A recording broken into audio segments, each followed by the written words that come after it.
오늘 주신 말씀을 가지고 인생 하나님의 주인 되심을 발견하라 라는 제목으로 여러분과 말씀 나누기 원합니다. 우리 지난주에 사무엘하 2장의 내용을 우리가 다루었는데요. 이제 사울 왕이 죽고 나자 다윗이 블레셋 땅 시글락에서 이제 돌아옵니다. 유대 땅으로. 그리고 헤브론으로 들어와서 그 헤브론에서 유다 지파의 왕으로 기름 부음 받고 7년 6개월을 이제 왕으로 이렇게 다스리게 됩니다. 근데 반대로 이제 이스라엘의 11지파는 그러면 어떻게 됐었냐? 한 5년 정도 다윗이 왕이 되고 한 5년 정도는 그냥 가만히 있었어요. 왕 없이 그냥 지냈는데 다윗의 세력이 점점 이렇게 커져가는 것을 보면서 이거 가만히 있으면 큰일 나겠다라는 생각이 들었든지 사울의 군대 장관이었던 아브넬을 주도로 하여서 사울의 남은 아들, 세 아들은 전쟁터에서 죽었거든요. 근데 남은 아들이었던 이스보셋을 왕으로 세웁니다. 그리고는 이제 11지파의 왕으로 이렇게 이제 세우고 2년이라는 시간이 지나가거든요.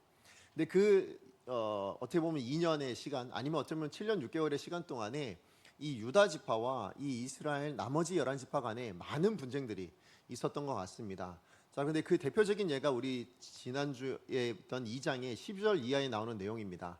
자, 그러니까 이제 다윗의 사람들이었던 요압과 그의 사람들 몇몇 사람들이 나왔고 또 이제 이스보셋, 사울의 사람들이었던 아브넬 중심으로 해서 몇몇 사람들이 나와서 이제 기브온가라는 목가에서 이제 싸움을 하게 돼요. 자, 근데 그 싸움에서 결국 누가 이겼느냐? 많은 사람들이 죽었지만 결국 다윗의 사람들이 승리를 하게 됩니다. 자, 그런데 그 과정에서 이제 아브넬이 도망을 가는데 그 도망가는 것을 요압의 동생이었던 아사엘이라는 그 이제 장군이 쫓아갑니다. 이제 공을 세우기 위해서 쫓아갔던 것 같아요. 그를 사로잡아서 그를 죽이기만 해도 혁혁한 공을 인정받을 수 있을 테니 그렇게 쫓아갔는데, 근데 어떻게 됐냐면 결과적으로는 아브넬에 의해서 오히려 아사엘이라는 그 다윗의 사람이 죽임을 당하게 돼요.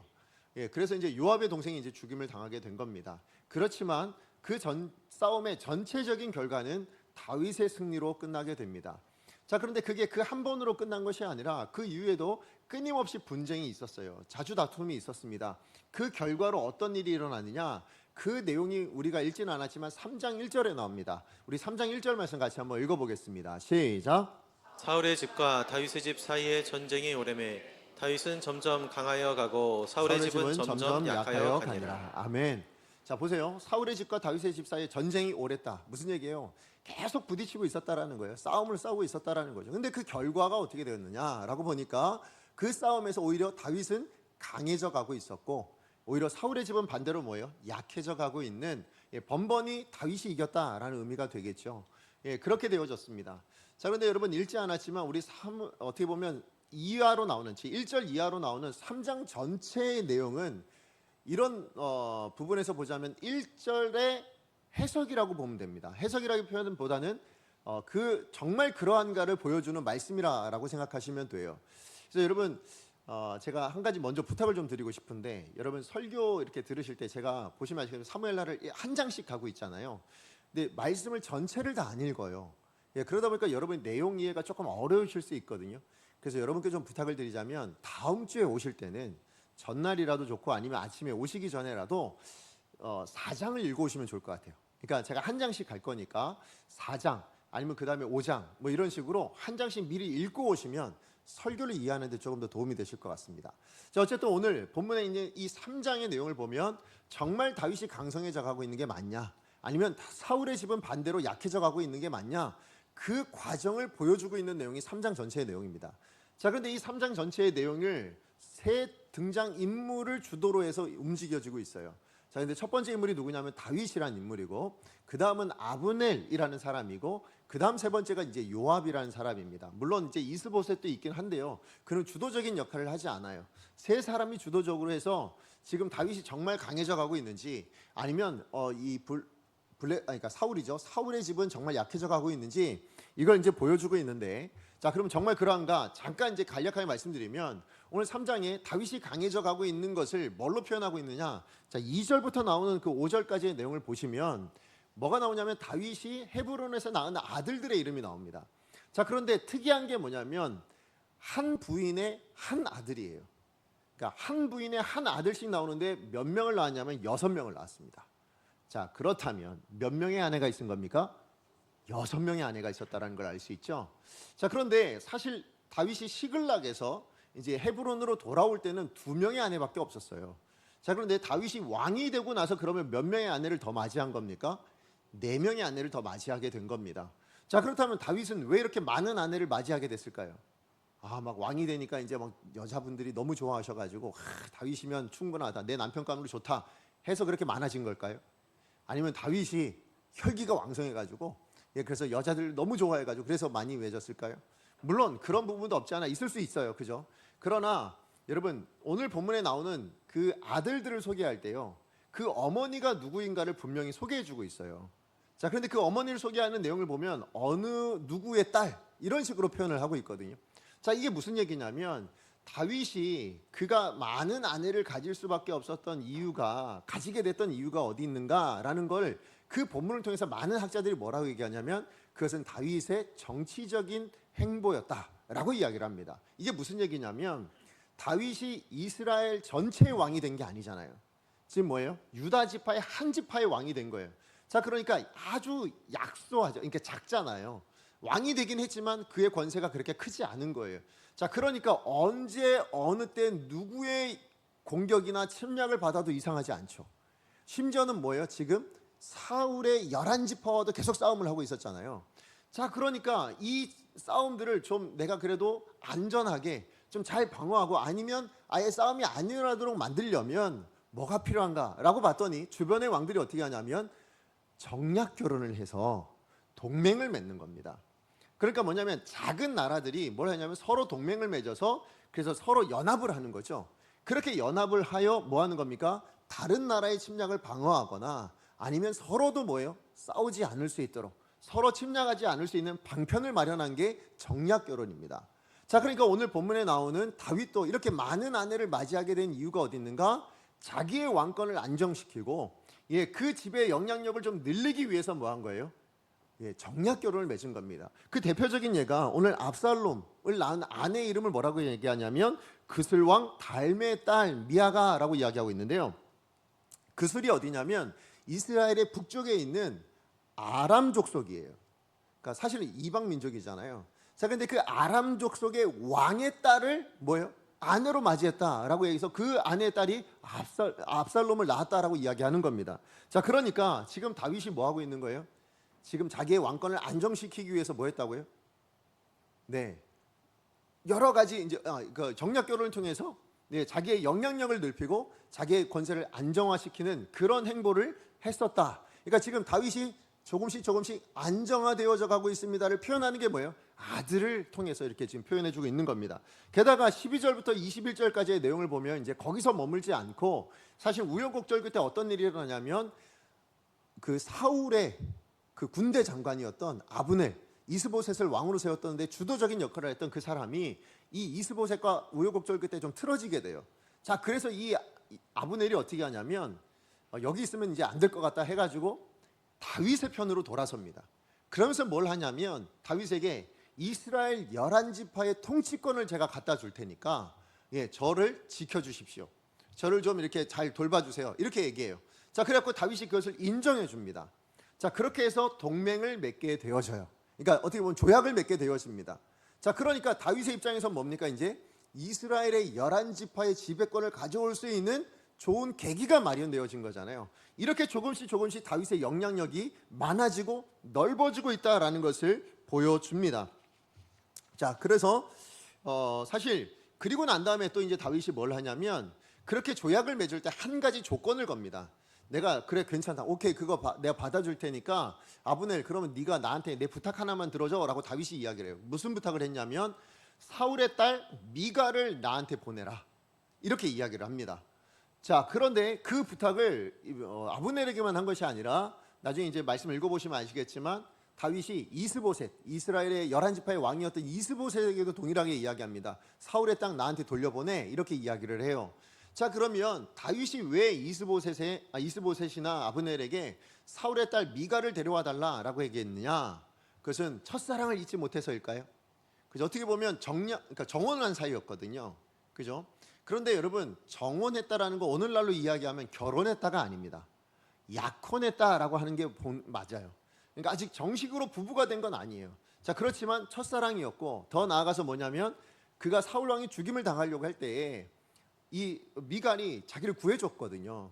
자, 그러니까 그런 애틋한 마음이 있어서 이 미갈을 다시 돌려달라라고 했을 수도 있겠지만, 여기에도 다윗의 어떻게 보면 행보에 조금 더 정치적인 입지가 더 들어 있어요. 자, 무슨 얘기냐면 이 본문을 가지고 학자들이 뭐라고 표현하냐면, 해석을 했냐면, 다윗이 지금 이제 뭐냐면 11지파의 왕으로 통치권을 주겠다고 아브넬이 약속을 하잖아요. 자, 그런데 이 11지파에게 아직 왕으로 인정을 받지 못했어요, 다윗이. 지금 어디예요? 오직 유다 지파에게만 왕으로 인정받잖아요. 자, 그러니까 11지파의 왕이 되려고 보니까 일단 뭐가 부족하냐면 정통성이 부족한 겁니다. 지금 사울의 왕이 계승은 누가 했어요? 이스보셋이 했잖아요. 왜요? 사울의 아들이니까. 자, 그러니까 지금 자기가 전체 이스라엘 왕이 되는 데 있어서는 물론 하나님이 기름 부어 선택했지만 11지파가 인정하지 않는 건 다윗이니까요. 사울이랑 연관이 없으니까. 그러니까 다윗의 생각에는 이 정통성을 좀 확보하기 위해서 뭐가 필요하다? 사울의 가족이 되는 게 필요한 거예요. 자, 그러니까 사위가 되기로 결정한 겁니다. 근데 이 과정에서 뭐냐면, 사실 미갈은 어떻게 되냐면, 그 다윗이 도망자의 신세를 살 때 사울 왕이 다른 사람에게 보내요. 아예 시집을 보내버립니다. 자, 그래서 발디엘이라는 사람과 결혼해서 잘 살고 있었어요. 그렇게 잘 살고 있는 그 미갈을 다시 돌려달라 해서 자기 아내로 맞이한 것을 보면, 다윗은 지금 뭐 한 거예요? 자기의 정치적인 입장으로, 정통성, 왕위를 11지파에게 인정받기 위한 하나의 행보다, 이렇게 지금 이야기하는 학자들이 굉장히 많습니다. 어쨌든 그렇게 이제 다윗이 강해져 갔습니다. 자, 그리고 또 하나 이제 생각해야 될 게 뭐냐면 아브넬과의 관계예요. 사실 아브넬은요, 다윗의 편이 됐잖아요. 이제 결과적으로 이제 이스보셋에서 배신하고 다윗의 편으로 와서 이제 조약도 맺었지 않습니까? 그러나 다윗의 입장에서는 굉장히 위험 요소입니다. 자, 무슨 얘기냐면, 아브넬이 이스보셋을 왕으로 세운 것은 어떤 의미가 있었냐면, 자기의 가지고 있는 군대 장관이었던 그 지위, 그리고 그가 가지고 있었던 어떤 재력, 이 모든 것을 지키기 위한 행보가 뭐였냐면 이스보셋을 왕으로 세우는 거였어요. 무슨 얘기냐면, 아까 말씀드렸듯이 한 지파, 유다 지파의 왕으로 다윗이 세워졌습니다. 자, 그런데 이 다윗은 사울과 어떻게 됐어요? 부딪히는 관계였어요. 자, 그런데 이 사울이 죽었습니다. 자, 그러면 이 다윗이 왕이 되어지면, 그러면 사울의 군대 장관이었던 아브넬은 어떻게 될까요? 아무래도 다윗에게 미운털이 박혀 있을 거 아니에요. 그죠? 아무래도 위협적인 존재일 거 아닙니까? 자, 그러니까 이 다윗이 온 이스라엘 왕이 된다는 걸 있을 수가 없는 거예요. 자기가 군대 장관 된 이 모든 것을 지켜내기 위해서는 사울이 계속 왕이 되는 게 좋으니까 뭐예요? 그의 아들, 아무런 영향력이 없었지만 그러나 전쟁 가운데 남아있는 그 유일한 이스보셋이라는, 어떻게 보면 허수아비 왕을 세운 겁니다.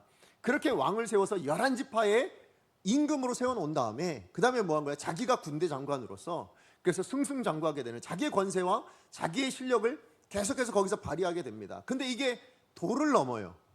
도를 넘어서 어떻게 되어지냐면, 이 아브넬이 왕위를 넘볼 수 있는 자리에 권력을 가졌다는 걸 과시를 합니다. 뭘로 과시를 했을까요?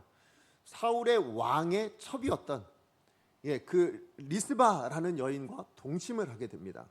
그 당시에 동침을 했다는 얘기는 뭐냐면, 내가 이렇게 동침을 해도 안전하다라는 마음이 있을 거니까, 그죠? 그렇게 해도 내가 이 왕에게 아무런 해코지를 당하지 않는다는 확신이 있으니까 할 수 있었던 거 아니겠습니까? 그러니까 누가 보더라도 마찬가지인 거예요. 그 당시에 이스라엘의 11지파가 다 봐도 지금 이스라엘의 11지파의 실세는 누구다? 아브넬이다 라는 걸 과시하고 싶었던 거예요. 그렇게 과시하기 위해서 결국 아브넬에게는 권세욕이 있었던 겁니다.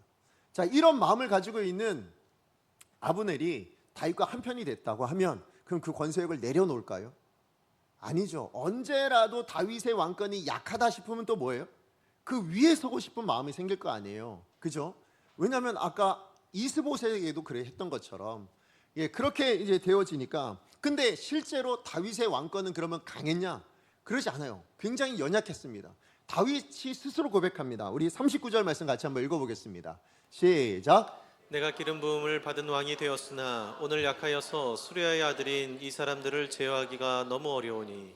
네, 지금 무슨 얘기합니까? 지금 다윗이 자기가 왕권이 약해서 요압, 자기의 충신이었던 요압조차도 내 마음대로 할 수가 없고, 요압의 사람들까지도 내가 함부로 할 수 없는, 내가 이렇게 다루기가 제어하기가 어려운, 다시 얘기해서 뭐 얘기하는 거예요? 내 왕권이 약하다요.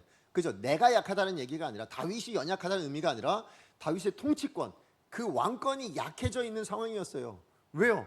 이제 곧 유다 왕으로 이제 세워진 지 얼마 안 됐잖아요. 자, 그러니까 아브넬은 어떻게 보면 뭐예요? 굉장히 위협적인 존재가 될 수 있어요. 같은 편이긴 했지만 언제라도 자기 권세, 왜요? 11지파의 영향력이 있는 사람이었잖아요.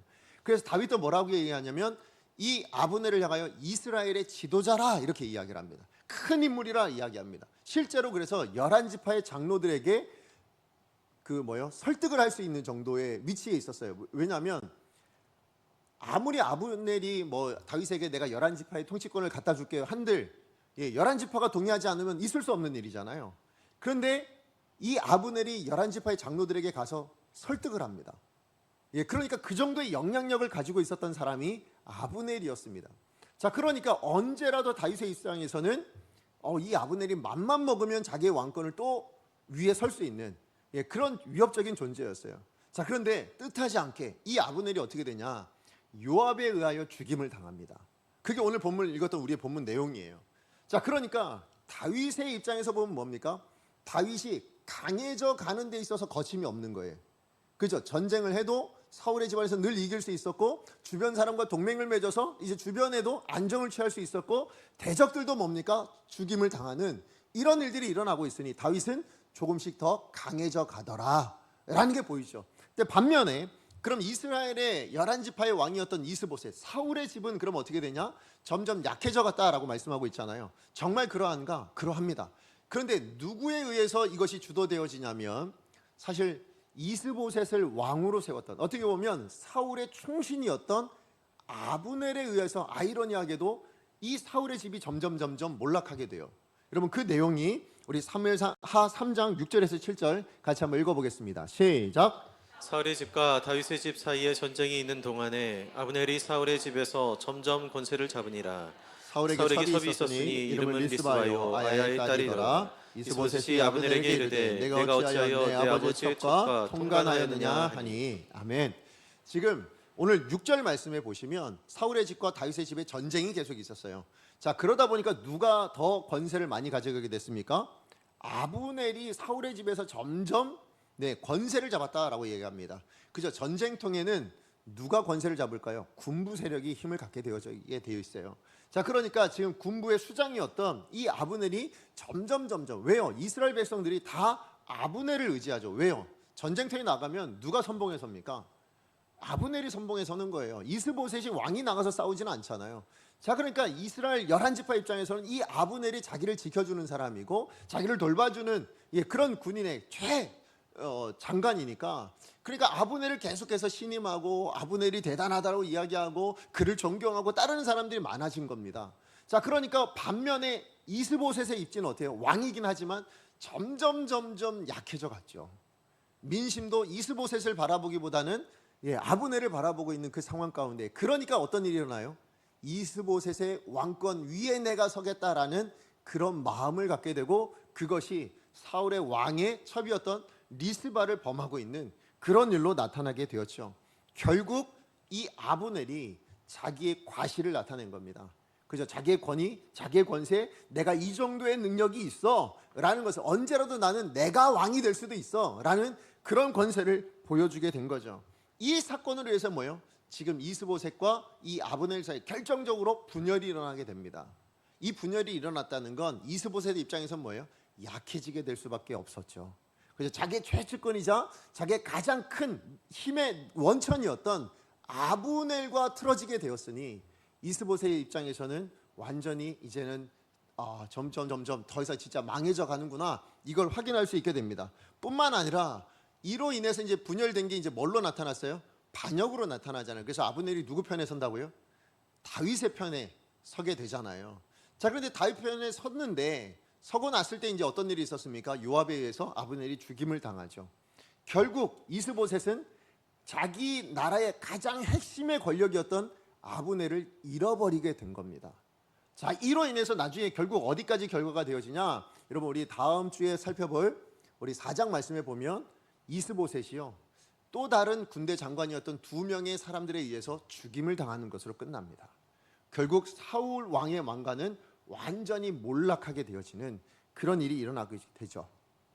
자, 이게 3장의 전체적인 내용이에요. 자, 이 이야기들을 우리가 이제 전체적으로 한번 고려해 보면 결국 다윗의 집은 강해져 갔습니다. 사울의 집은 점점 약해져 갔어요. 근데 여기서 우리가 중점적으로 봐야 될 게 뭐냐면, 그러면 다윗의 집이 강해져 가는 그 과정에 결정적인 역할을 한 게 누구예요? 누가 한 겁니까? 다윗이 뭔가 잘한 것 같잖아요. 그죠? 다윗이 정치적인 행보를 잘해서 결단도 잘하고 결정도 잘하고, 그래서 이렇게 영향력을 넓혀갈 뿐만 아니라 요압이라는 사람에 의해서, 아브넬이라는 사람에 의해서 결국 다윗의 왕권은 조금씩 더 갖춰져 가고 더 크게 되어졌다라고 볼 수 있죠. 반대로 그러면 사울의 집이 점점 망해져 가는 것도 뭐예요? 누구 때문입니까? 이스보셋이 능력이 없고, 또 그 다음에 뭐예요? 아브넬에 의하여 결국은 사울의 집이 망해져 갔다, 이렇게 생각이 되어지잖아요. 다시 얘기하면 지금 이 본문에 나타나는 다윗의 집의 강함이든 아니면 사울의 집의 약함이든 그 모든 것이 사람의 선택과 사람의 실력과 사람이 어떻게 하느냐에 따라 결과가 달라지더라라는 것으로 보여지고 있다라는 거예요. 그렇죠? 우리가 읽었던 내용을 보니까 다윗이 잘하니까 저렇게 잘 되고 있고, 저 이스보셋은 왜 이렇게 저렇게 머리가 없어, 뭐 지혜가 없어, 왜 이렇게 능력이 없어, 이런 모습으로 비춰져서 결국 그러니까 망하게 되지, 이렇게 지금 보일 수밖에 없는 그런 내용으로 되어져 있습니다. 자, 그러고 보면 사실 우리네 인생사가 다 그런 것 같지 않아요? 여러분 어떠세요? 우리네 인생사를 돌아봐도 내가 어떤 결정을 하고 내게 어떤 능력이 있는가에 따라서 우리의 인생의 내용들이 달라진다라고 생각되어지는 일들이 참 많죠. 그렇지 않습니까? 여러분, 내가 어떤 능력이 있고 아니면 지식이 있고 아니면 내가 어떤 물질이 많고, 그렇게 되어질 때 뭐예요? 내가 더 잘 살고 좋게 살고 그런 인생이 될 수 있고, 반면에 그러지 못하고 내가 결단을 잘못하거나 아니면 내가 실력이 없거나 아니면 내가 어떤 지식이 없거나, 그럼 내 인생은 점점 나락에 아니면 바닥에 이런 인생이 되어지는 그런 모습인 것 같다라고 그렇게 우리는 생각할 때가 굉장히 많습니다. 그러니까 우리가 뭘 선택하느냐, 우리에게 실력이 얼만큼 있느냐 없느냐가 우리의 인생의 내용을 결과한다, 인생의 내용을 결정하더라. 지금 그 내용을 보여주기 위해서 사무엘의 3장이 있는 걸까요? 만약에 그것이라면 사실은, 그러면 오늘 제가 이제 드리고 싶은 결과적인 내용은 뭐냐면, 예수님은 그런 필요가 없는 게 돼요. 만약에 내가 어떤 결정을 내리고 만약에 내 실력에 의해서 내 인생이 결정되는 것이라면, 그렇다면 예수님이 설 자리가 없죠. 하나님이 계실 이유가 없죠. 그렇지 않을까요? 그래서 내 인생이 내가 하게 하는 거죠. 아니면 내 인생이 누군가 때문에 바뀌어지는 거라면, 내 인생이 어떤 다른 사람의 결정과 다른 사람 때문에 바뀌어지는 거라면, 예를 들어서 내 배우자 때문에 내 인생이 이렇게 됐어, 아니면 내가 정말 부모님을 잘 만나서 그래서 내 인생이 저렇게 되었어, 아니 반대로 내가 내 자녀를 잘 만나서 그래서 내 인생이 이래 라고 만약에 한다면, 그거 다 뭐예요? 사람의 결정과 사람의 선택과 사람 때문에 인생이 바뀌고 내 인생의 모든 것이 결정된다, 이렇게 되어지는 거라면, 자, 그러면 오늘 우리가 성경을 읽을 때요, 여러분 이 성경 안에서 그럼 우리는 뭘 찾아야 되냐면, 내 삶의 본이 되어지는 롤 모델만 찾으시면 돼요. 그죠? 사람의 선택 때문에 잘 되는 거라면, 자, 그러면 우리는 다윗처럼 살면 되는 거 아닙니까? 그죠? 다윗은 하나님 마음에 합한 사람, 아니 다윗은 보니까 골리앗도 이기고요, 왕이 되어집니다. 점점 강해진다고 한다면, 그럼 우리는 뭐예요? 다윗처럼 살면 되지. 반대로 내 인생 망하지 않으려면 그럼 사울처럼 살면 안 되겠네, 이스보셋처럼 살면 안 되겠네, 아브넬처럼 살아서 곤란하겠네, 그러면 그렇게 살지 말아야지, 그런 결론으로 가면, 만약에 그러하다면, 여러분 그렇다면 예수님의 십자가는 왜 필요할까요? 아니 예수님이 오실 이유가 없죠. 우리 인생 정말로 다윗처럼만 살면 우리가 잘 살 수 있고 강해질 수 있는 인생이라면 굳이 예수님을 하나님께서 이 땅에 보내실 이유가 없는 거예요.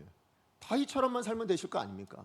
그럼 강해질 텐데요, 그럼 왕이 되실 수 있으실 텐데요. 그런데 그러지 않다라는 거예요. 자, 그러니까 여러분 우리가 성경을 읽을 때에 어떤 인물처럼 내가 살면 잘 될 것이다로 결론 내려져선 안 된다라는 거예요. 오늘 하나님께서 말씀하시는 이 3장의 내용을 통해서 우리 가운데 말씀하시는 내용은 뭐냐면, 너희들이 어떤 인물처럼 살면 잘 되고 어떤 인물처럼 되면 잘 못 된다라는 것을 결론 짓기 위해서 오늘 우리 가운데 이 말씀을 주신 것이 아니라, 그렇다면 이 세 명의 인물을 통해서 되어지는 다윗의 집이 잘 되어져 가고 사울의 집이 점점 안 되어져 가는 이 모든 내용을 그럼 왜 우리 가운데 말씀하고 있는 거냐?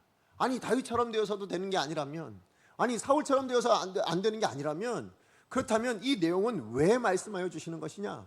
이것을 좀 오늘 저와 여러분 우리 두 가지로 좀 나누고 싶습니다. 자, 첫 번째예요. 첫 번째 우리가 기억해야 될 건 뭐냐면, 첫 번째는 신앙을 가지고도 실패할 수 있는 것이 인생이다라는 걸 기억하게 하시기 위해서 오늘 이 말씀을 주신 겁니다. 자, 이게 무슨 얘기냐? 여러분, 오늘 본문에 우리가 정말 기억해야 될 건 뭐냐면, 오늘 본문에 등장하는 이 세 인물이, 어떤 사람은 다윗은 하나님의 사람, 그리고 나머지 아브넬과 그 다음에 요압은 하나님의 사람이 아니다 라고 말할 수 있을까요? 아닙니다. 여러분, 사울은 그러면 하나님의 사람입니까? 아닙니까? 하나님의 사람입니다. 지금 다시 한번 말씀드리지만 사무엘상에 나오고 있는 등장하는 모든 거의 인물은 다 이스라엘 백성들입니다. 이스라엘 백성들이 누굽니까? 하나님을 주로 고백하고 하나님을 왕으로 삼고 그렇게 사는, 하나님을 신앙하는 사람들, 그게 바로 이스라엘 백성들이요. 그래서 이스라엘 백성들을 뭐라고 부릅니까? 하나님의 백성이라 부릅니다. 그죠? 자, 그러니까 오늘 본문에 나온 사람들은 어떤 사람은 이방인이고 어떤 사람은 하나님의 사람이어서 하나님의 사람은 잘된 거고 이방인은 못됐다라는 이야기를 하는 게 아니에요. 지금 하나님의 사람도 뭐예요? 못한 삶을 살더라를 보여주고 계시는 게 성경의 내용입니다. 성경의 많은 내용들이요, 이 사람은 정말 신앙의 위인이어서 늘 잘 살았습니다, 하나님의 뜻대로만 살았습니다가 없어요. 여러분, 성경의 많은 믿음의 위인들, 우리 선배들을 보시면 그들의 잘못된 삶까지도 다 기록되어져 있는 걸 아마 확인하실 거예요. 그죠? 그러니까 지금 오늘 본문에 있는 내용은 하나님에 대한 신앙을 가진 사람들에 대한 이야기입니다. 자, 그런데 우리가 잘 알듯 사울은 불순종의 아이콘이죠. 그래서 불순종 때문에 그의 인생이 정말 실패한 인생이 되고 말았습니다. 자, 그러니까 하나님이 뭘 싫어한다라는 걸 확인할 수 있어요. 불순종을 싫어하신다라는 건 우리가 확인할 수 있습니다. 자, 그렇다면 나머지 우리 다윗이나 아브넬이나 요압은 그럼 불순종하지 않았냐? 아니에요. 그들도 불순종하고 살았다는 걸 확인합니다. 전적으로 하나님을 기대하며 하나님의 말씀하신 대로만 살았냐? 그러지 않다는 걸 우리가 확인하죠. 지금 전부 다 뭐냐면 오늘 본문에 나온 이 다윗이나 아브넬이나 요압이나 모두가 다 뭐냐면 자기의 뜻대로 살았어요. 자기의 유익을 위한 선택만을 했습니다. 그게 바로 오늘 본문 3장의 전체 내용이에요. 우선 우리가 알고 있는 이 다윗이라는 인물을 한번 볼까요? 제가 아까 말씀드렸지만 우리 지난주에 살펴본 다윗의 모습은 뭐였냐면 하나님을 기쁘시게 하는 기준을 가지고, 그죠? 하나님 앞에 묻는 인생이었노라, 그렇게 제가 말씀을 드렸습니다. 자, 그런데 다윗이 오늘 본문에 나온 3장에도 그렇게 살았냐? 그런 내용이 나오지 않아요. 그죠? 다윗의 삶 안에 다윗이 아내를 맞이할 때 하나님께 묻고 그래서 저 아내를 맞이했다, 이런 내용 전혀 나오지 않습니다. 오히려 자기의 정치적인 행보를 위해서, 자기의 정치적인 이 왕권이라는 것을 안정화시키기 위해서 이방 왕의 딸이라도 맞이하고 있는 그런 다윗의 모습을 보여주고 있더라. 더 나아가서 뭐예요? 남의 아내로 잘 살고 있는 미갈까지도 뭡니까? 빼앗아 자기 아내로 삼고 있는 이 모습 안에서 어디서 하나님의 사람다운 모습이 보입니까? 그죠? 이 모습 안에서 어디 하나님의 말씀대로 살고 있는 다윗의 모습이라고 말할 수 있겠습니까? 그저 자기가 왕이 되었으니 그 왕권을 지켜내기 위해서, 그 왕권을 확장시키기 위해서 오로지 그런 선택만을 하고 있는 다윗의 모습만 보여요. 아브넬은 그러면 어떨까요? 아브넬도요, 사실 표면적으로만 보면 다윗의 충성스러운 신하, 충신이라고 말할 수 있습니다. 사울의 그죠? 사울의 군대 장관이었던 이 아브넬이 사울이 전쟁터에서 죽었잖아요. 자, 그러니까 언제라도 떠날 수 있고 그냥 외면해도 그만일 것 같은데 이 아브넬은 어떻게 합니까? 그 사울의 아들이었던 이스보셋을 11지파의 왕으로 세우는, 그 일에 혁혁한 공을 세운 사람이 아브넬입니다. 그러고 보면 아브넬은 충성스러운 사람. 야, 하나님의 사람은 이렇게 충성스럽게 사는구나. 이렇게 우리가 말할 수 있느냐? 그럴 수 없다라는 걸 우리가 곧 확인합니다. 어떻게 확인해요? 그에겐 권력 욕심 때문에 자기가 가지고 있는 기득권을 놓치고 싶지 않아서, 그래서 호수아비 왕 이스보셋을 세운 것을 우리가 확인하잖아요. 결국 그것이 무엇이 돼요? 권력의 욕심으로까지 확장이 되어서 리스바를 취하고, 그래서 왕 위에선 자기의 권세를 자랑하고 있는 그 모습을 우리가 확인할 뿐만 아니라, 그랬는데 이스보셋과 틀어지게 되니까 결과는 어떻게 됐어요? 다윗의 편으로 돌아서는 모습을 보면 결국 아브넬도 뭡니까? 그의 신앙에 의하여 한 사람에게 충성하는, 기름 부음 받았던 그 사울에게 충성하고 있는 그 충성이 아니었다라는 거예요. 자기의 유익과 자기의 이익을 위해서라면 기꺼이 어느 왕이라도 세울 수 있는, 어느 편에라도 설 수 있는 그 기회주의자와 같은 삶을 살았던 게 아브넬의 모습이었습니다. 그리고 그 과정 가운데 여러분, 하나님의 뜻도 외면하게 됩니다. 무슨 얘기냐면, 아브넬이 다윗이 왕이 되어져야 된다라는 걸 알았을까요? 몰랐을까요? 알았어요. 모든 이스라엘 백성들이 사실은 사울 왕에 이어 기름 부은, 하나님께 선택받아 기름 부은 사람이 다윗이라는 사실을 알았습니다. 자, 우리 9절에서 10절까지의 말씀 같이 한번 읽어보겠습니다. 시작. 여호와께서 다윗에게 맹세하신 대로 내가 이루게 하지 아니하면 하나님이 아브넬에게 벌 위에 벌을 내리심이 마땅하니라. 그 맹세는 곧 이 나라를 사울의 집에서 다윗에게 옮겨서 그의 왕위를 단에서 브엘세바까지 이스라엘과 유다에 세우리라 하신 것이니라 하매. 네, 9절 말씀해 보니까 여호와께서 다윗에게 맹세하신 대로, 무슨 얘기예요? 여호와와 다윗이 언약을 맺었다라는 걸 알고 있었습니다. 누가요? 지금 이 9절 10절은 아브넬의 이야기입니다. 자, 그러니까 아브넬도 알았어요. 하나님께서 이 다윗을 선택하셔서 언약을 맺으셨다. 그 내용이 뭡니까? 이스라엘의 왕이 되도록, 사울을 이어 이스라엘의 왕이 되도록 하셨다라는 내용을 알았어요. 심지어 여러분, 나중에 이 아브넬이 11지파의 장로들을 만나서 설득을 할 때도 뭐라고 얘기하냐? 사실 이 11지파의 사람들이 뭐 했냐면, 여러분 17절 말씀을 읽어보시면 알 텐데, 이 11지파의 장로들이 뭐 했냐면, 다윗이 저 나라의 왕이 됐잖아요. 자, 저 왕을 그럼 온 이스라엘 왕으로 세웁시다. 몇 번을 간청을 했던 적이 있었던 것 같아요. 근데 그걸 다 제지하고 안 됩니다 라고 했던 사람이 누구였을까요? 그게 아브넬이었어요. 자, 그러니까 무슨 얘기냐면, 지금 아브넬은 하나님의 뜻에 다윗이 왕으로 세워졌다라는 걸 누구보다도 잘 알고 있었던 사람이었습니다. 그럼에도 불구하고 자기의 유익을 위해서, 자기의 그 권세를 유지하기 위해서 누굴 왕으로 세웠다고요? 이스보셋을 왕으로 세웠다는 거예요. 그러니까 그도 하나님을 믿는 사람이었지만, 하나님의 뜻이 무엇인지를 알았지만, 그는 자기의 유익을 위해서, 자기의 이익을 위해서 하나님의 말씀을 거절하고 하나님의 말씀을 외면하는 삶을 살았던 게 아브넬이었다라는 거예요. 여러분, 요압도 마찬가지예요. 오늘 본문에 나오는 요압은 지금 아브넬을 죽인 사람으로 나오지요. 다윗의 최측근 군대 장관이었습니다. 그는 다윗의 조카이기도 했었고요. 그가 다윗이 도망자의 신세를 살 때 늘 같이 동행했던 그 사람 중에 한 사람이 요압이었어요. 그래서 다윗이 왕이 되었을 때 이 요압을 군대 장관으로 세웁니다. 그래서 이 군대 장관으로서의 권세가 굉장히 막강해졌어요. 그래서 아까 말씀드렸던 스루야의 아들들, 그게 요압이거든요. 결국 다윗이 이 사람들을 제가 제대로 대화할 수가 없습니다 라고 말한 그 사람이 요압을 이야기하는 거였거든요. 자, 그런데 이 요압이 뭐예요? 다윗을 속이고 뭐합니까? 자기 동생의 복수를 위해서 아사엘을 죽였던 아브넬을 찾아가 뭐예요? 꿰어서 죽여버립니다. 자, 그런데 어디서 죽였는가가 중요해요. 자, 우리 27절 말씀 같이 한번 읽어보겠습니다. 시작. 아브넬이 헤브론으로 돌아오매 요압이 더불어 조용히 말하려는 듯이 그를 데리고 성문 안으로 들어가 거기서 배를 찔러 죽이니 이는 자기 동생 아사엘의 피로 말미암음이더라. 아멘. 지금 보면 지금 이 요압이 아브넬을 어떻게 죽였는지 자세하게 지금 설명하는데, 근데 어디서 죽였느냐가 이 본문에서 굉장히 중요합니다. 어디서 죽였다고 얘기합니까? 헤브론으로 와서 성문 안에서예요. 그죠? 헤브론의 성문 안에서 지금 아사엘을 죽였노라 이야기합니다. 근데 이 장소가 왜 중요하냐면, 여러분 여기 나오는 이 헤브론이라는 곳이 어떤 곳이냐?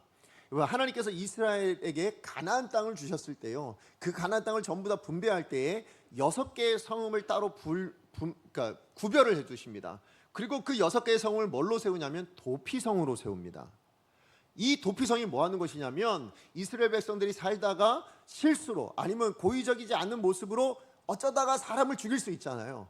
그렇게 죽였을 때 그 사람이 도피성으로 도망오면 그럼 뭐예요? 생명을 유지할 수 있었어요. 아무리 원수라 할지라도, 그래서 생명을 잃은 그 가족들이라 할지라도 도피성에 들어가 있는 살인자는 죽일 수가 없었습니다. 그런 제도를 마련하셨어요. 그리고 그렇게 도피해온 사람을 성문에서 뭐 했냐면, 성문이 어떤 곳이냐면 재판하는 곳이었어요. 그래서 이 사람이 들어왔는데 그럼 이 사람이 진짜 고의냐 아니냐 이런 것들을 판단하는 자리가 바로 성문이었습니다. 자, 그런데 지금 그 헤브론 도피성에 성문 안으로 들어가서 누굴 죽였다고요? 아브넬을 죽였다고 얘기해요. 왜 죽였다고요? 복수심 때문에. 자기 동생을 죽인 이 사람을 내버려 둘 수 없다 해서 지금 그를 그 안으로 들여와서 죽였단 말이에요. 그러면 지금 자기의 복수심을 해소하기 위하여 하나님의 뜻과 상관없이, 하나님의 말씀과 상관없이 그 모든 것을 다 어겼노라 이야기하는 게 27절의 내용인 거예요. 이 요압은 자기의 욕심을 위해, 자기의 욕망, 생각을 위해서라면, 자기 복수를 위해서라면 하나님의 말씀도 필요 없다. 하나님의 뜻도 상관없다. 지금 내게 중요한 건 이 복수다. 내 감정이 더 중요하고 내 생각이 더 중요하고 내 판단이 더 중요하다라는 그런 삶의 모습을 보여줬다라는 것이죠. 지금까지 제가 말씀드렸던 이 세 사람의 인물을 보시면 여러분, 지금 이 안에 하나님의 사람다운 모습이 보입니까? 하나님의 백성다운 모습이 보입니까? 그들은 분명 하나님을 믿는 사람들이었고 이스라엘의 백성들이었습니다. 그럼에도 불구하고 하나님, 그들의 신앙과는 전혀 상관없는 삶을 살아내고 있는 그 모습이 오늘 제가 말씀드렸던 이 내용들이잖아요. 이 본문 안에, 오늘 3장 안에 그 어떤 사람도 신앙인답게 살아내는 모습이 없어요. 여러분, 우리가 아는 다윗은 어떤 존재였습니까? 그는 하나님에 대한 그 신앙을 가지고 골리앗 앞에 달려나아가 승리했던 인물이에요. 그죠? 죽음을 각오하고 달려나갈 수 있었던 그 신앙 고백이 가짜일까요? 그러면 아닙니다. 지금 오늘 하나님께서 말씀하시는 건 뭐냐면 다윗의 신앙 고백도 진짜고 아브넬의 신앙 고백도 진짜일 수 있고 요압의 신앙 고백도 진짜일 수 있어요. 심지어 다윗은 골리앗을 물리친 그 신앙 고백이 있음에도 불구하고 뭐 하더라? 실패하더라라는 것을 보여주고 있는 거예요. 신앙이 있는 인생이라 할지라도 그 인생은 넘어지더라. 그 인생은 실패하더라. 그만큼 우리네 인생은 약하다. 더 나아가서 우리네 인생은 악하다라는 걸 보여주고 계시는 겁니다. 왜 이렇게 악할까요? 왜 이렇게 우린 신앙 가지고도 실패할까요? 그것은 우리 안에 있는 죄성이 여전히 남아서 뭐예요? 옛사람의 모습들, 옛사람들의 습성들로 끊임없이 우리를 끄집어 당기고 있기 때문에 그런 거예요. 그래서 우리가 자꾸 넘어지고 실패하고, 그래서 심지어는 하나님 말씀과 관계없이 오히려 하나님을 등지고 살아가는 그런 인생들의 모습이 나타나더라. 근데 그게 우리들의 모습 아닌가요? 여러분 어떠세요? 우리들의 삶도 그러지 않아요? 여러분, 우리는 예수 그리스도를 믿고 구원받았습니다. 여러분, 그 신앙 고백이 있잖아요. 그런데 그 신앙 고백으로 매일매일의 삶에 신앙인답게 살아나고 계셨습니까? 여러분, 지난 한 주간의 삶을 여러분 돌아보셨을 때 정말 나는 하나님이 보시기에 기뻐하는 삶을 살았노라, 그렇게 이야기할 만한 삶을 사신 분 계세요? 아니요. 우리 인생이 이 다윗에게서, 이 아브넬에게서, 이 요압에게서 우리의 모습을 발견합니다. 신앙 가지고도 제대로 못 사는 인생, 신앙 가지고도 하나님의 뜻과는 반대되는 선택을 하며 살아가는 인생, 그런 인생이 우리들의 모습이더라, 이걸 확인하죠. 그렇다면 하나님 이걸 왜 확인케 하실까요? 그러니까 니들은 쓸모가 없어, 그러니까 니들은 버린 인생이야, 그러니까 니들은 이제 포기해야 되겠어, 이거 알려주시려고 하시는 걸까요? 아니에요. 이 연약함을 통해서 하나님 뭘 보길 원하시냐면 예수 보기를 원하시는 거예요. 예수 그리스도의 십자가 보기를 원하시는 겁니다. 무슨 얘기냐면 십자가 없이는 한순간도 살 수 없는 인생이구나. 그 십자가의 사랑 없이는, 그 은혜 없이는, 그 보혈 없이는 나는 죄악 가운데 죽을 수밖에 없는 인생이구나. 그런데 그 십자가 여전히 내게 있어서, 그 십자가의 은혜가 여전히 내게 부어져서, 그래서 오늘도 나는 이 자리에 머물고 있는 거구나. 하나님의 은혜 없이는 살 수 없는 인생, 그게 나의 인생이구나. 그걸 확인하게 되는 거예요. 우리가 이렇게 연약하다라는 걸 발견하지 못하면 하나님 앞에 간구할 줄을 몰라요. 그죠? 하나님 앞에 찾아 나올 줄을 몰라요. 그게 우리들의 연약함이에요. 그게 우리들의 악함이에요. 우리 안에 있는 죄성의 모습이에요. 그걸 발견하고 오늘 하나님 뭘 얘기하시는 거예요? 돌아오라는 거예요. 그 십자가 붙들라는 거예요. 그 십자가 앞에 나오라는 거예요. 그 은혜 없이는 살 수 없는 존재들이라 그걸 확인시켜주고 계신다. 다시 얘기해서 첫 번째 뭐라고요? 신앙을 가지고서도 실패하는 인생은 결국 예수 그리스도의 십자가 은혜 외에는 방법이 없다. 그걸 알려주고 계신다라는 거예요. 자, 그런가 하면 두 번째는 뭐냐? 그 얘기예요. 예수 그리스도의 십자가 외에는 은혜가 없다. 이 방법을 다른 말로 얘기하면 뭐냐면 성도는 하나님의 뜻대로 인도함을 받는다. 무슨 얘기예요? 그렇게 실패하고 그렇게 넘어져도 그럼에도 불구하고 성도는 하나님의 뜻대로 인도함 받는 삶이다. 그걸 확인하라는 것입니다. 무슨 얘기냐? 오늘 본문의 세 인물을 보시면 아까 제가 말씀드렸듯이 진짜 신앙인답지 않게 살았잖아요. 그죠? 오늘날 딱 우리들의 모습이에요. 내 만족을 위해서, 내 유익을 위해서, 내 필요라면, 내 감정이라면 하나님의 뜻도 외면할 수 있는 그런 우리들의 인생의 모습을 그대로 답습하고 사는 게 바로 다윗의 모습이었고 아브넬의 모습이었고 요압의 모습이었습니다. 근데 그 삶의 결과는 달라요. 그죠? 이 세 사람의 인물의 삶의 결과가 완전히 다릅니다. 어떻게 달라요? 다윗은 우리가 아까 읽었지만 뭐예요? 점점 강하여져 가는 삶을 살았고요. 반대로 아브넬은 어떻게 되었습니까? 요압에 의해 비참하게 죽임을 당하는 인생이 되었고요. 더 나아가서 요압은 어떻게 됐을까요? 요압도 다윗의 저주를 받는 인생이 됩니다. 그래서 솔로몬 시대에 죽임을 당하게 돼요. 그렇게 자기 인생이 마무리가 되거든요.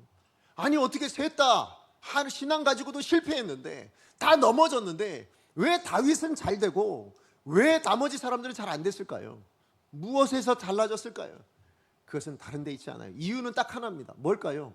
다윗에겐 하나님의 선택하심과 목적하신 바가 있기 때문에 그래요.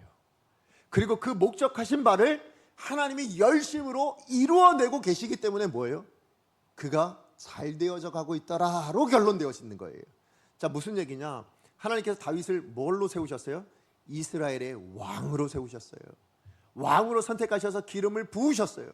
근데 왕으로 세움받고 기름 부음 받았더니 이 다윗이 늘 하나님만 바라보고 잘되고 순종하며 살았더라가 아니죠. 오늘 말씀해 보니까 실패하고 넘어지고 범죄하고 하나님의 뜻과는 상관없는 선택들도 하고 그렇게 살아가는데요.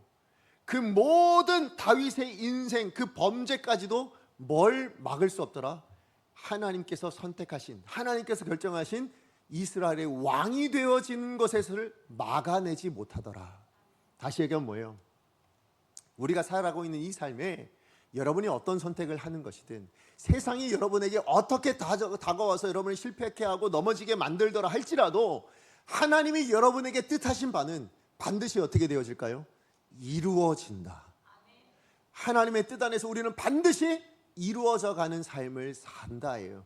그걸 다윗의 삶을 통해서 보여주고 계시는 거예요. 우리가 넘어진다고 우리가 쓰러진다고 우리가 하나님의 뜻에 버려진 사람들이냐? 아닙니다. 우리가 범죄하면 하나님 우리를 버리시냐? 그러지 않다를 보여주는 게 다윗의 인생이에요. 그래서 다윗이 강성해져 간 게 왜 강해져 갔는가? 자, 사무엘상 5장 11절 말씀 같이 한번 읽어보겠습니다. 시작. 만군의 하나님 여호와께서 함께 계시니 다윗이 점점 강성하여 가니라. 네, 뭐라고요?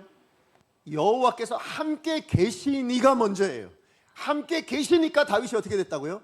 강성해져 간 겁니다. 점점 강성해져 갔습니다. 점점 강성해져 갔다는 의미가 뭐예요? 하나님이 목적하신 바대로 온 이스라엘의 왕으로 세워지는 자리에 가더라. 누가 계셔서요? 하나님이 함께 계셔서. 근데 우리는 거꾸로 삽니다. 무슨 얘기냐? 내가 잘하면 하나님이 나와 함께 계실 것 같고 내가 못하면 하나님 나를 외면하실 것 같고 나를 부인하실 것 같은 심정에 그래서 신앙생활 하시는 분들이 굉장히 많아요. 여러분 하나님 앞에 벌 받을까 봐 그래서 예배의 자리에 나오신 분들도 계실 수 있고요.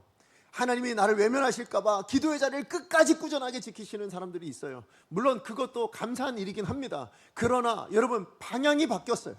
순서가 바뀌었단 말이에요. 여러분이 이 예배 자리에 있는 것은 하나님이 여러분에게 함께 계시기 때문에 여러분이 이 자리에 있는 거예요. 우리가 실패하고 여러분 우리를 그냥 하나님이 함께 계시지 않았다면 우린 세상에 어디 자리에 있었을 거예요. 그런데 그런 우리가 세상 속에서 그렇게 실패하고 죄악 가운데 살아갔던 우리가 오늘 우리가 이 자리에 있는 이유는 여러분이 잘나서가 아니라 여러분의 능력이 탁월해서가 아니에요. 우린 그렇게 보잘것없는 존재인데도 하나님이 함께 계셔서 이 자리에 있더라. 여러분, 하나님이 함께 계셔서 기도할 수도 있는 거고요. 하나님이 함께 계셔서 우리가 말씀 볼 수도 있는 거고요. 하나님이 함께 계셔서 우리가 이 자리에 예배하고 있는 거예요. 그래서 여러분, 여러분의 지금 삶의 현장이 어떠하고 여러분이 겪고 있는 삶의 모습들이 어떠하고 여러분의 감정이 어떠하고 지금 여러분의 형편이 어떠하든 상관없어요. 여러분이 이 자리에 있다라는 것, 아니 여러분이 예수를 믿고 있다라는 건 하나님이 함께 계심의 증거인 것을 여러분 믿으시기 바랍니다. 하나님의 인도하심이 있어서 성도는 삽니다. 성도로서 살아가고 있는 거예요. 우리가 여전히 하나님을 믿고 있다면 그것은 하나님이 계시기 때문이지 하나님이 나를 외면하셔서 힘들고 어려운 자리에 있다 아니에요. 여러분, 하나님은 언제나 여러분과 함께하는 분이심을 여러분 믿으시기 바랍니다. 그래서 우리가 이 땅을 살아갈 때 그래서 우리가 생각할 건 뭐냐면 그렇게 실패하고 넘어지는 순간에도 우리는 하나님을 기억할 수 있는 인생이 되어야 돼요. 자, 28절 말씀 같이 한번 읽어보겠습니다. 시작. 내의 아들 아브넬의 피에 대하여 나와 내 나라는 여호와 앞에 영원히 무죄하니. 지금 이 말씀은 어디에서 나온 거냐면 요압이 아브넬을 죽이고 난 이후에 다윗의 말입니다. 그런데 지금 다윗이 뭘 두려워하고 있느냐? 이 요압이 내 마음대로 안 되네. 이 요압이 결국 나를 또 무시하는 거 아니야? 내 권세가 이것밖에 안 되나? 여기에 대한 두려움이 아니에요. 여러분, 이 사건 안에서 다윗이 뭘 두려워하고 있냐면 하나님이 이 사건을 뭐라고 평가하고 계시나? 하나님의 눈은 지금 이것을 바라보시는데 하나님이 지금 나에 대해서 뭐라고 말씀하실 것인가? 여기에 대한 두려움을 가지고 있는 거예요. 그런데 이 상황 안에 다윗의 삶은 뭐였다고요? 넘어지는 사람이었어요. 하나님의 뜻과 상관없는 삶을 살았어요. 그런데 그런 순간에도 다윗이 지금 뭐라는 거예요? 하나님을 다시 기억하고 하나님 편으로 돌아서고 있는 모습. 오늘 저와 여러분, 하나님이 우리 가운데 요구하시는 삶의 모습이 그거예요. 여러분이 넘어지셔도, 여러분이 쓰러지셔도, 그럼에도 불구하고 이 자리에 나와서 우리가 뭘 확인하냐면 하나님은 여전히 나를 보고 계신다. 하나님은 여전히 나를 확인하고 계신다. 그러니까 내가 실패한 그 자리에서도 오히려 하나님께 돌아서서 회개해야죠. 오히려 그 자리에 서서도 만약에 여러분이 정말 절망적이고 어려운 자리에 서 계세요. 그러면 그 상황 가운데 하나님 나를 외면하셨나? 하나님 나를 포기하신 건가? 하나님 나를 버리신 건가? 그런 마음이 들 때도 뭐 하는 거예요? 하나님 나를 여전히 보신다. 그래서 뭐 하셔요? 하나님 앞에서 애통해 하는 거예요. 하나님 앞에서 분을 내셔야 돼요. 여러분, 시편에 나타난 다윗의 시편을 보세요. 다윗이 잘한 것만 시편으로 남겼습니까? 아니에요. 하나님 앞에 분노까지도 나타내고 있더라고요. 왜 세상이 이거밖에 안 됩니까? 왜 이 세상에서 나는 이렇게 살아야만 됩니까? 그런 분노까지도 하나님 앞에 들고 나오더라고요. 무슨 얘기예요? 우리가 넘어지고 실패해도요, 우리의 삶이 좀 하나님과 떨어져 있는 것처럼 보이더라도요, 그 순간에 하나님을 기억하여 돌아가는 인생, 그런 인생이 되기를 하나님께서 원하시더라. 그런 인생에 향하여 그게 성도의 마땅한 삶이다라는 걸 보여주고 계신다라는 것입니다. 그럼 여러분, 어떤 순간이 실패하고 넘어지고 때로는 범죄하는 순간이 있다 할지라도 여러분, 그 순간에 여러분 기도로 주님 찾으셔야 돼요. 우리의 주인 되신 예수 그리스도를 찾으실 수 있는 저와 여러분 되셔야 됩니다. 우린 그거밖에 안 되는 인간들이에요. 제가 목사라고 뭔가 탁월하겠습니까? 예, 여러분 기도를 신앙생활을 몇십 년 한다고 탁월해질까요? 아니에요. 누구라도 넘어질 수 있고 쓰러질 수 있는 인생입니다. 그렇기 때문에 예수님 오셨어요. 그러므로 그 예수를 붙들고 살자가 되셔야 돼요. 예, 그 예수님을 확인하시고 그 예수님의 은혜 외에는 내게 답이 없습니다를 여러분 외칠 수 있는 여러분의 삶이 되셔야 된다고요. 그래서 하나님 바라볼 수 있는 인생, 그걸 하나님이 원하신다는 거 기억하시고, 우리는 우리의 실력으로 평가받는 존재 아닙니다. 우리의 능력으로 평가받는 존재도 아니고 우리의 삶으로 평가받는 존재도 아니에요. 하나님의 은혜로 평가받는 존재, 예수 그리스도의 십자가로 평가받는 존재가 저와 여러분임을 여러분 반드시 기억하시길 축복합니다. 말씀의 결론 맺습니다. 우리 인생 심은 대로 거두는 것 같아요. 내가 잘 심으면, 내가 좋은 거 심으면 그럼 나도 잘 되고 나도 좋은 일 겪겠지. 근데 그러지 않을 때가 많지 않으세요? 또 때로는 내가 잘못한 것 같은데 이런 좋은 일이 생길 때도 있잖아요. 하나님 뭘 말씀하실까요? 심은 대로 되어지는 것이 인생이 아니다예요. 그럼 하나님 왜 그렇게 인생을 만들어 가시냐? 거기서 뭘 확인하길 원하시냐? 하나님의 뜻대로 되어져 가는 게 인생이다. 그걸 하나님 확인케 하시길 원하시는 거거든요. 그래서 여러분, 오늘 우리가 그 하나님의 뜻 안에 하나님의 자녀로 부르심을 받았습니다. 근데 그 자녀가 신앙 가운데 실패할 수도 있어요. 넘어질 수도 있어요. 하나님의 뜻대로 살지 못할 수도 있어요. 그때 확인해야 될 게 뭐라고요? 그러니까 난 버림받은 인생이여가 아니라 십자가 외엔 방법이 없구나. 여기서 예수님의 십자가가 있는 인생이 되기를 하나님께서 기대하신다는 걸 기억하시고, 이 십자가 붙들고 오늘도 우리 세상 가운데 나아가서 넘어지더라도 주님 바라보고, 넘어지더라도 하나님을 찾고, 하나님 힘들더라도 하나님 앞에 부르짖을 수 있는 그런 저와 여러분, 우리 정말 성도다운 삶을 살아가시는 복된 인생 되기를 간절히 축복합니다. 우리 말씀 기억하며 찬양합니다. 우리 오늘 부를 찬양은요, 모든 이름 위에 뛰어난 이름이라는 찬양입니다. 여러분, 우리 이번 한 주간에 여러분의 입술 가운데 이 찬양이 끊어지지 않았으면 좋겠습니다. 왜요? 여러분, 우리가 뭘 기대어 살고 있든 주님 기대는 것 외에는 방법이 없을 거예요. 여러분, 사람이 아니면 내 주변에 아니면 내 지식이, 내 능력이, 내 어떤 돈이 여러분을 평안하게 만들 수 없습니다. 예수 외에는 우리 인생에 답이 없는 인생. 그게 저와 여러분을 기억하신다면 우리는 이렇게 고백하죠. 모든 이름 위에, 그 이름이 돈이 되고 명예가 되고 실력이 되고 사람일 수도 있겠지만 그 모든 이름 위에 뛰어난 분은 오직 한 분밖에 없습니다. 예수 그리스도. 그 십자가의 은혜 외에는 없습니다. 이 고백이 오늘 이 찬양인 줄로 압니다. 우리 신앙의 고백이길 소망하며 함께 찬양합니다. 모든 이름 위에, 모든 이름 위에 뛰어난 이름, 예수는 주, 예수는 주. 모든 무릎 꿇고 경배를 드리세, 예수는 만유의 주. 다시 한번 고백합니다. 모든 이름 위에, 모든 이름 위에 뛰어난 이름. 예, 그렇습니다. 오직 주님만이 주인이십니다. 주님만이 나의 주인이십니다. 모든 무릎 꿇고, 모든 무릎 꿇고 경배를 드리세, 예수는 만유의 주님. 예수님만이 주인이십니다. 예수는 주, 예수는 주, 예수는 주. 온 천하 만물을 얼어 그 보좌 영광을 돌리세, 예수, 예수. 나를 포기하지 않으시는 그 예수님만이 우리의 주인이십니다. 우리 다시 한번 믿음으로 예수는, 예수는 주, 예수는 주. 온 천하 만물을 얼어 그 보좌 영광을 돌리세, 예수, 예수, 예수는 주. 아멘. 우리 시간 아직 말씀 기억하며 함께 기도하기를 원합니다. 오늘도 하나님께서 우리의 말씀을 통해서 우리 자신을 비추어 보셨어요.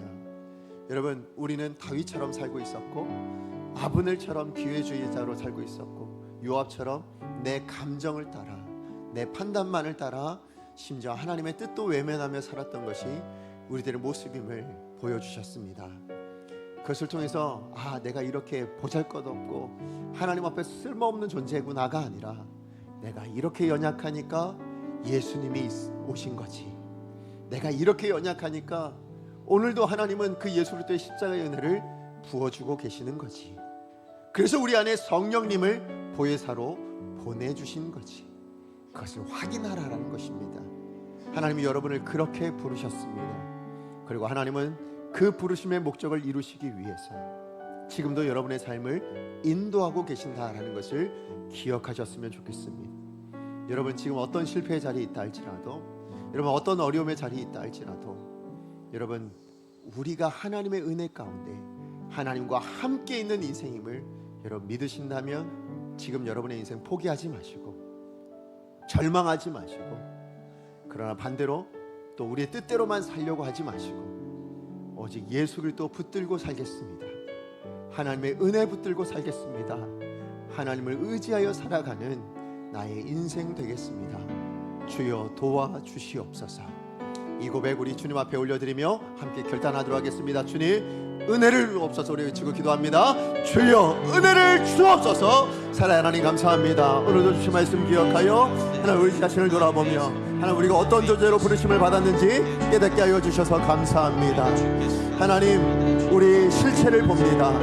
하나님, 우리가 얼마나 연약한지, 하나님 우리 안에 있는 이 죄성이 하나님 예수 그리스도의 그 십자가의 은혜가 얼마나 감격스러웠는지를 알면서도 하나님 실패하고 넘어지며 하나님 여전히 세상 가운데 세상의 방식대로, 내 생각대로, 내 임의대로 내 인생을 주장해 왔던 것을 하나님 정직하게 고백합니다. 하나님 이제라도 돌이켜 하나님 우리의 연약함을 고백하며 하나님 우리의 악함을 인정하고 우리와 그럼에도 불구하고 동행하여 주시는, 함께하여 주시는 그 하나님과 함께함으로 말미암아 우리의 삶이 하나님을 목적하신 그 삶의 방향대로 온전히 걸어갈 수 있는 하나님 우리 인생 될 수 있도록 주님 축복하여 주시옵소서. 하나님 그것을 위해서 예수를 주로 고백합니다.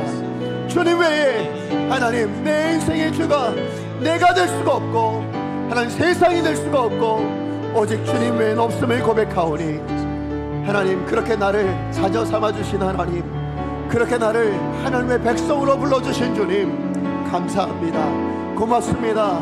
하나님, 그러므로 내게 주어진 삶도 하나님의 백성답게 살아내기를 원합니다. 그 과정에 내가 넘어지더라도 나를 외면치 마시고 쓰러지더라도 다시 일으켜 세워주시는 그 하나님의 손길이 날마다 나에게, 오늘 우리 각자의 모든 성도님들에게 부어지는 역사가 있게 하여 주시옵소서. 사랑하는 하나님 감사합니다. 오늘도 말씀을 통해서 우리를 돌아보고 하나님 우리를 비추어 우리 자신의 실체를 알 수 있게 하여 주셔서 감사합니다. 우리는 구원받은 하나님의 백성들입니다. 그런데 하나님, 우리가 살아내는 실제의 삶 안에는 우리 안에 있는 죄성의 그 욕망대로, 욕구대로, 생각대로, 판단대로 하나님과 관계없는 것들을 많이 선택하고 심지어 그것으로 범죄하기까지 하는 우리들의 모습이 있었음을 정직하게 고백합니다. 또 그 모든 일들이 때로는 실패하기도 하고 하나님 절망적인 문제를 만나기도 하고 또 때로는 그 죄악을 붙들고도 잘 돼서 아무렇지도 않게 오히려 죄를 더 선택하고 살아갔던 우리들의 모습이 있었음을 하나님 앞에 고백합니다. 그러나 그런 우리를 포기하지 않으시고 오늘도 하나님의 나라로 하나님의 백성이 있는 하나님께 예배하는 이 자료를 부르시고 말씀을 통해서 우리를 깨우치시며 하나님 우리에게 하나님의 뜻대로 살아가기를, 그렇게 실패하는 우리에게 예수 그리스도를 붙들고 살아가라고 우리 가운데 그 십자가의 은혜를 날마다 부어주시며 성령님과 동행하는 인생 되도록 만들어주셔서 감사합니다. 하나님, 그러므로 우리 일상이 이제 하나님 이 은혜를 붙들고 하나님을 붙들며 의지하여 살아가는 복된 인생이 되기로 결단합니다. 주님 바라고 소원하기는 그렇게 결단하는 우리 모든 성도님들의 심령 가운데 계신 성령님, 우리를 도와주셔서 우리에게 은혜 베풀어 주셔서 하나님 그 십자가의 능력으로 말미암아 승리하며 하나님께서 목적하신 하나님 그대로 강하여져 가는 복된 인생 될 수 있도록 주님 축복하여 주시옵소서. 내 인생의 주인은 내가 아님을 하나님 깨달았습니다. 하나님, 우리 인생의 주인이 하나님이심을 기억하오니 하나님만 우리 인생을 다스려 주시옵소서. 한 주간의 삶도 그렇게 살기를 결단하오니 주님 도와주시옵소서. 예수님의 이름으로 기도합니다. 아멘.